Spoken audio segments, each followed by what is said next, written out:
visionary, an entrepreneur, a business owner. You want to make money from your passion and create the freedom that you've dreamed of. But it's slow. The income is slow, the impact is slow, and the freedom is slow. And here's the kicker. You've actually never been busier. You're working longer than ever, burning through daylight, and your family have forgotten who you are. You're tired and frustrated and you can't even sleep well at night. The business just feels so heavy, and all you ever wanted to do was just make the money you want to make doing the things that you want to do. And that's where I come in. Hi, if we haven't met yet, my name is Dr. Storme, and I'm the host of the Business Acceleration Podcast, where we shift your business from heavy to light, time poor to time abundant, and from income lack to income growth. We're going to achieve it together with my 20 years experience as a psychologist, helping people just like you to break through their barriers. And we're going to throw in a little of the woo as well. So thank you so much for pushing play today. Let's begin. Hi, and welcome to another episode of the Business Acceleration Podcast. I had no idea that the last episode was going to be so popular and so needed. And thank you to everybody that's reached out and asked for help with their own recruiting. Now, what's happened is a lot of you are asking the similar questions, and I've spoken to a whole bunch of you. And I thought what I would do today is share, try and pull some of these common themes together and share them so that you can learn the lessons and improve the conversion rate for your own advertisements for when you're recruiting team. So the people that reached out to me were private practice owners, but these processes apply to anybody in any business, okay? They're simple recruitment steps, especially if you're wanting to be able to write, what we call a highly converting job ad. Okay, so I'll give you an example of one of the people that I spoke to. So she reached out and she was saying, "Oh, Brooklyn, I need help. And she said, "I would love to talk to you about what to do with my job advertisement. I've been running this ad for 8 weeks and I'm not getting any nibbles." So anyway, I wrote back to her and I said, "Sure, let's have a chat." So we got on the phone and I said to her, "So tell me a little bit about what's going on. It's really great to talk to you. Where are you at?" And she said, "Oh, I'm tearing my hair out. I just feel like giving up." And I said, "Why?" And she says, "Oh, because I've had this job ad up now for 8 weeks. It could even be longer. I think it's about 8 weeks. And I've just had it posted everywhere, Brooklyn. I've had it on Instagram. I've put it on Facebook. It's been on my website. It's been in printed newspapers. It's been everywhere you can imagine."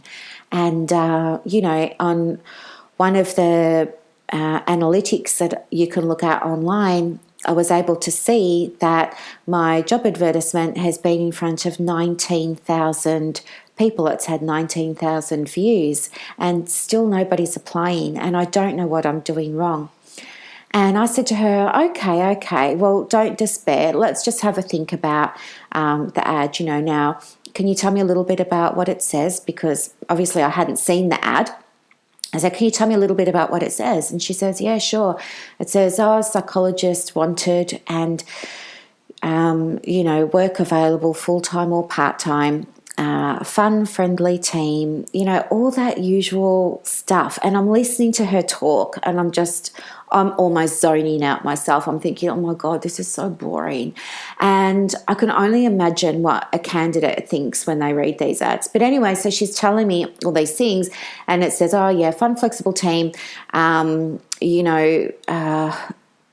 I don't know, just all of like the mundane things. Must have registration, must be qualified, must have right to work in Australia." That's just the boring stuff, really. And then, in the About Us section, apparently it was saying, "We are a well-respected, group in Brisbane and this is what we do." And I was thinking, oh, okay. Now, anyway, I'm listening to her talk. I wait until she finishes. And I said to her, "Well, I think your problem is that the ad's a bit dry." And then she says to me, "Well, what do you mean?" And I said, "Well, it's not really inciting me, inviting me to take action. Like, it just seems really numb. Like, it's so vanilla. It's just like every other job advertisement out there. And I said to her, how did you write this ad? And she said, oh, well, I looked at ads that were already out there, and I used them as a guideline. And I thought, oh gosh, like, this is the problem. And I had discussed this on the last episode, but obviously it's too late for this lady. And then anyway, I said to her, listen, that's fine. It's absolutely fine. And I think you should have a look at what's going on out there, but don't use that as your template, because if everybody else in your industry is saying that it's hard to find people and you're using those ads as your template, then you're going to find that it's hard to find people. But anyway, I said to her, how would you feel about rewriting the ad? And she says, oh, I'm so over it. I don't think I could. And I said, well, could you get somebody else to rewrite it? Oh, I don't know, Brooklyn. It's just going to take more time, and I don't have more time, and I really just need somebody now. I'm losing people left, right, and center from my team. I was like, okay. And then I said to her, well, can you go in and edit the ad and maybe include some things about that reflect the brand? And she said, oh, well, what do you mean? And I said, well, why do you like working there? And she goes, oh, well, it's flexible hours. I've got paperless office. And I'm thinking, don't tell me what you think you want me to hear. So I said that. And she said, well, what do you mean? I said, no, you're just giving me the run-of-the-mill vanilla stuff. Forget all of that. And then she said to me, oh, look, Brooklyn, I think you're just wanting me to rewrite this whole ad, and I can't. And I think, thank you so much for your time. But I think what I'll do is just invest some more money in the advertising, because it obviously needs to get in front of more people. And I said to her, what do you mean it needs to get in front of more people? Like, it's already in front of 19,000 people, 19,000 unique views, and no one applied. The problem is not that it's not getting in front of the right people. It's got in front of 19,000. The problem's in your messaging. And this is what I'm trying to convey to you. Like, imagine a room full of 19,000 people, and you stand up on a stage and you read out your job ad, and then you ask them at the end, raise your hand if you'd like to apply, and not one person raises their hand. It's not that you need a room full of 50,000 people or 100,000 people. It's that what you're selling, they're not buying, which means you're not selling it in the right way. Okay? There's this idea that, oh, you just throw money at things and money will fix it. That's BS. That's not going to work. Recruiting is marketing 101. And there are 3 components of marketing, guys. Okay. The first one is you have to have an offer. The second one is you have to know your messaging. And the third one is you need to know your audience. In no particular order. Well, if you had to put them in order, you want to know your audience first. So, understand who is going to be reading your advertisement, all right? And don't just think, oh, well, other psychologists, or oh, well, other social workers. No, ask. Get in there, speak to some people, ask some people to review your ad. Ask them, if you're looking for a particular type of person, let's say you're running a coaching practice and you're looking to scale and you want to contract some coaches to come and work with you, and you're like me and you're into spirituality and stuff, and you want them to have a good grasp on universal laws so that they can apply those in terms of being able to help clients with their problems and up-level their own businesses and things like that, then you're going to be needing to speak to that particular niche, right? You can't just do one ad trying to recruit a coach and send it out to all coaches. Why? Because there's a billion different types of coaching. There's organizational coaching, there's forensic coaching, there's health coaching, there's health and well-being coaching, there's weight loss coaching, there's mumpreneur coaching, there's so many types of coaching. So why would you invest all this money in your advertising to just throw spaghetti at the wall and see what's going to stick? No. None of those people are interested in your ad because it's not speaking their language, it's not speaking to them. So know the type of person that you want to have. If you're looking for a provisional psychologist, then that's your market. If you're looking for a psychologist that's a counselling psychologist, then that's your market. If you're looking for a clinical psychologist, then that's your market. If you're looking for a psychologist perhaps that you don't mind what their background is, but they need a certain skill set, speak to them. But the other thing too is you have to know what those psychologists want in a role. Okay, so you have to, how are you going to find out what they want? Think about that for a minute. How could you find out what your ideal candidate wants in a job? It's pretty easy, right? You just ask them. So maybe you ask a few people who are already doing that job, hey, I'm thinking of recruiting people who are already doing what you're doing. Can you please have a look at my ad and see if it resonates? What have I omitted? What could I include? How could I make this ad more appealing? The next thing too with knowing your audience is know your age range. I mean, how can you write an ad recruiting for a psychologist without doing research about what psychologists want? Okay, not everybody thinks like you and I do. What a millennial psychologist wants is different to what a Gen X psychologist wants, is different to what a Gen Y psychologist wants. They all have different values. Some of those values will overlap, but each different age cohort is going to have a different preference for what's most important to them. Does your ad speak to that? Who do you want to recruit? Do you want a millennial? Do you want a Gen X? Do you want a Gen Y? Is your ad speaking to that? I mean, if you're talking about all tech stuff and, got to be able to spread stuff all over YouTube and LinkedIn and Facebook and Instagram and this and that, then probably a Gen X isn't going to be a good fit. I don't know. I'm sure there are Gen Xers out there who do love all of that stuff, and I don't want to offend them. But the thing that I'm trying to convey is there are different trends, there are different mindsets, and there are different styles, there are different approaches that each cohort has, different strengths, different, values, and your ad needs to speak to those values. So really drill down and think, who do you see working in your practice and what are their values? Okay. Now, with this lady that I was talking to from Brisbane, she was saying to me, like when I said to her, why would you like to, why do you like working there? And she's giving me the same old, I really enjoy my flexible hours, blah, blah, blah.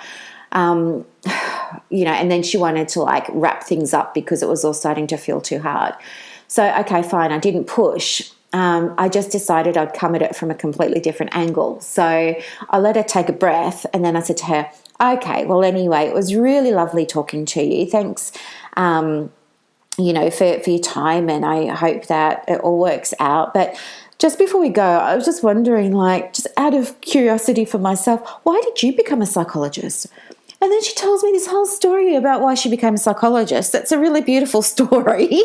And I'm just listening and I'm thinking, wow, I can connect with that. I can relate to that. And I said, oh, yeah, okay. And I said to her, and what's something that happened at work recently that you really enjoyed? And she said, oh, what do you mean? I said, oh, well, just sort of day-to-day stuff. Like what sort of happens at your workplace that you really enjoy? And she says, oh, nothing much, a couple of weeks ago, it was our receptionist's birthday. And so we had an Alice in Wonderland. We surprised her with an Alice in Wonderland high tea. And we all dressed up as, different characters from Alice in Wonderland. And it was like, we just had so much fun. And she was really surprised. And, we got her a hat because she loves the Mad Hatter. And, we got photos of that and everything. I said to her, oh, okay. And then she goes, yeah, anyway, I'll let you go. Thanks, Brooklyn. I said, no, stop there.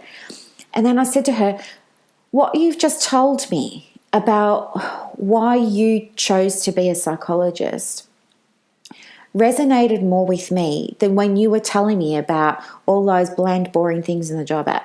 And what you just shared with me about how your whole team got together to make a birthday party for your receptionist, and you all went and got costumes, and you even went to trouble of getting her a Mad Hatter hat and giving her a high tea. I said, They're things that you need to talk about in the ad because they convey the type of personality of your brand.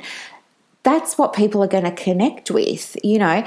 If I read in a job ad, this is a fun and friendly workplace, that's going to sound like every other job ad. But if I see in your job ad, an example is that, in your story, in your narrative about why you became a psychologist and why you set up the practice, and as part of that narrative, you talk about the fun birthday, and maybe you include a photo of everybody in the ad had a costume at the high tea in the job ad. I said, that's going to appeal to more people because that's more personal. That's got depth to it. That's got personality to it. That gives me a glimpse as somebody from the outside. I'm looking through the window. My nose is pressed against the glass, looking through the window into your business, and I can see exactly what it's like. And I can see for myself that this is a place of high energy, of fun, of care, of kindness, of, family, or all of those different things, of connection. And so they're the things that you need to be putting in your ad, okay?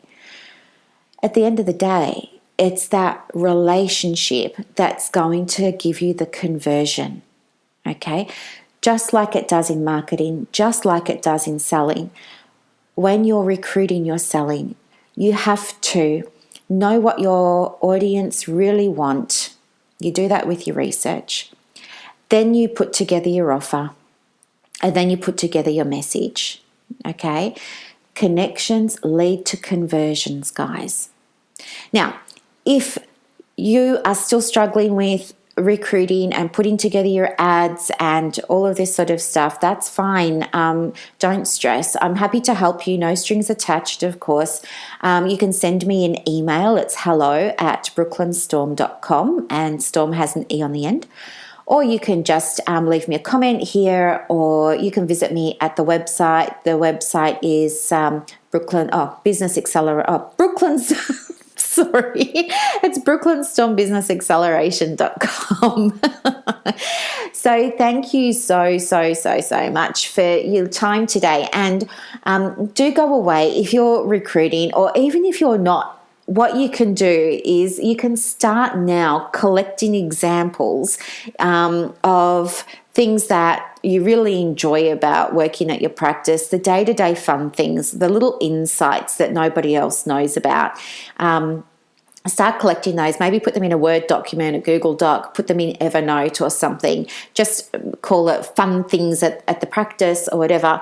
Start putting that down, and then when it comes time for you to recruit, you'll have a really good source there of things that you can present as a narrative in your job advertisement. Oh yeah, this was the other thing. Just before I go, this was the other thing. Somebody goes to me, oh yeah, where did you put your job ad? Because how come you're getting so many applications? And I said, well, okay, I just put my job ad on a Facebook personal profile. I put it on my business page, and when I put it on the business page, Facebook recognized it was a job, and they gave me the option to create it as a job post. And that didn't cost me anything, so I created it as a job post as well, and then I shared it into some local community notice boards, just in my area. So I live on the Mornington Peninsula in Melbourne, Victoria. And I just put it there.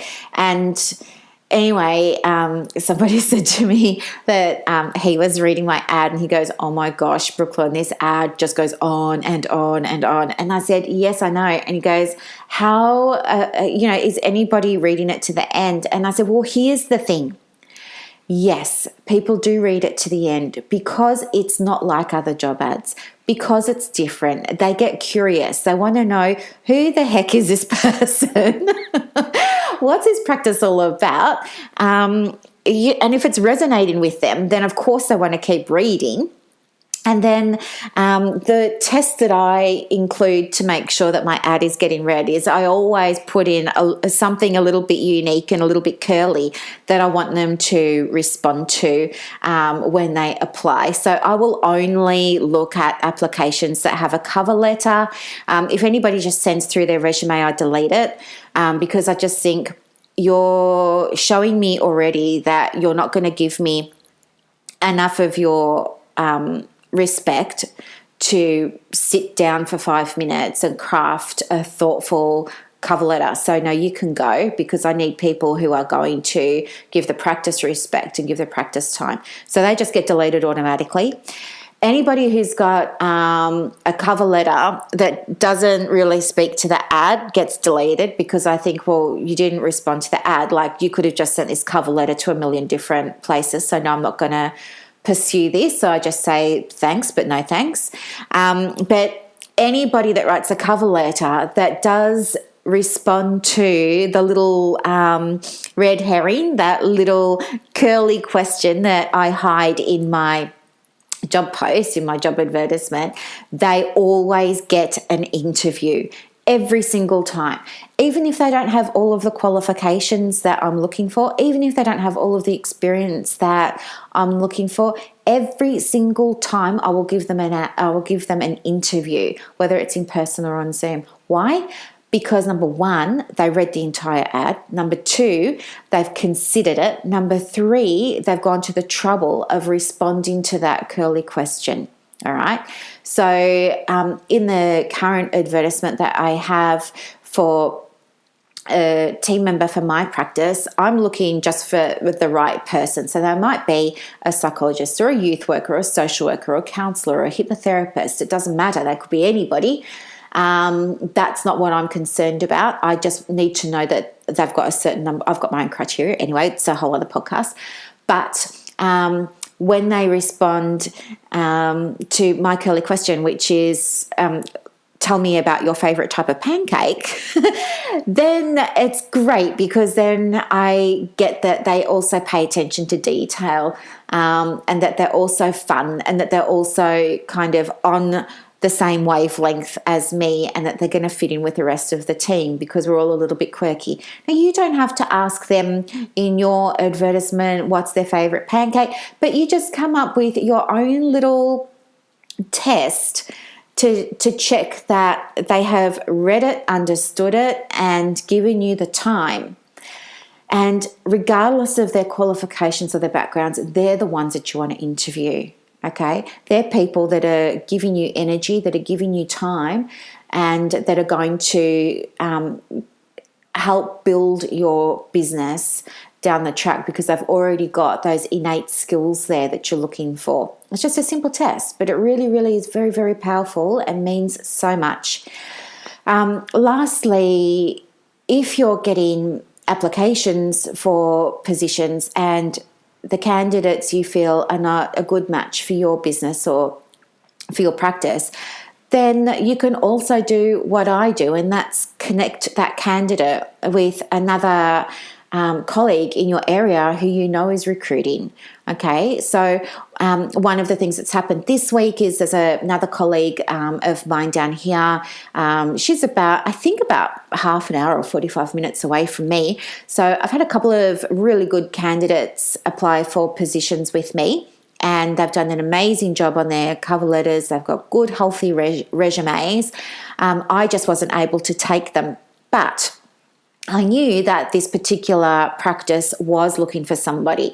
So I contacted the practice and I said, listen, I've got a candidate here, and she's not going to work for my practice, but are you still looking? And this lady said, yes, I am. And I said, okay, look, just generally, she has a background with these skills. She's looking for this type of work. Would you be interested in having a conversation with her? And the lady says, yes, I would. And I said, do you mind if I pass on contact details? She says, no. So then I go back to the candidate and I say to the candidate, listen, great application, everything. I can't take you. However, would you be interested in working at another practice? And I tell the candidate a little bit very generally about the other practice. She goes, yeah, I would be interested. So I say, would you like me to connect you? And she says, yes, I would. So now they both want to be connected. And then all I did was I just went into Messenger on Facebook and I started a group chat. I added both of them into the chat. I introduced them to each other. I gave them just a sentence or two about each other's backgrounds, and then I removed myself from the chat. And now they've set up an interview for next week. I've done this 5 times this week.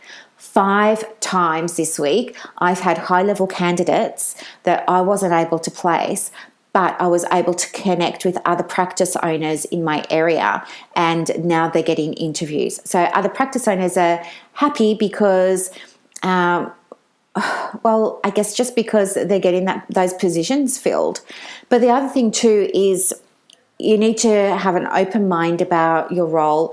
Don't be so fixed on the person must meet, I've got 27 criteria and the person must meet 27 of those. I mean, if the person's only meeting 24 and you've had no other applicants, 24 out of 27 is still very, very, very, very good. Sometimes you have to be a little bit flexible and think about what you can do. If she's only hitting 5 out of your 27, don't hire her. Absolutely not, because she's going to turn out to be a nightmare. Never hire out of desperation. But anyway, you've got some clues about what to do. The trick is, or the key is, know what your candidates want at the moment, know what you can offer them, and know how to communicate that in a way that's going to resonate with them. All right? Draw from your own experiences, write the ad as a narrative, include a little red herring in there and see what happens. Okay, and I'm here to help you as well if you get stuck. Thank you so much for listening.